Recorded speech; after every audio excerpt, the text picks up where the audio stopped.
Hey, it's Ned.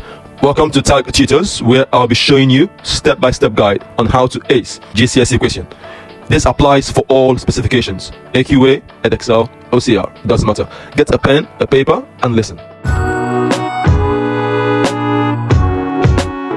Potassium reacts with fluorine to form potassium fluoride. Potassium fluoride is a solid. Complete the balanced equation for this reaction and add the state symbol. So for 3 marks, so I can see balancing equation, then I need to put the state symbols. Potassium is in group 1, so, and I know those are metals, so that will be a solid. Fluorine is a gas, so cool.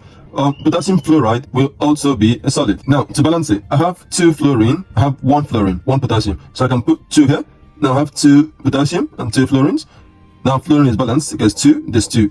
Now I need to put 2 here because there's 2 potassium, so now there's 2 potassiums on the left hand side. So that's balanced. Now the state symbols will get me 1 mark, then this get me 1 mark, this get me 1 mark. So that's my 3 marks. Figure 3 shows the boiling points of some of the noble gases: helium -269, neon -246, argon -186, krypton -153. Complete the bar chart to show the boiling points of neon and argon. So neon is -246, argon -186. So for neon, I know it's -246, and I can see using my ruler, this is 240, and the next is 260, and there's 10 boxes in between. So I know one of the boxes would be 2 points.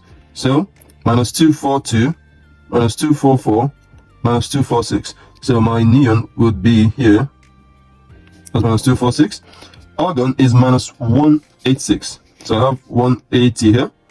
So 182, 184, 186. So that would be my argon. And I can easily just complete the histogram. Okay? So that's for 2 marks. Predict the boiling point of xenon. So I have to bring back my table so we can see that the value is going down. Okay? So I could say if I chose -130, okay, so the difference between this is around 23, difference between this is around 60, difference between -186 and -153 is around 33.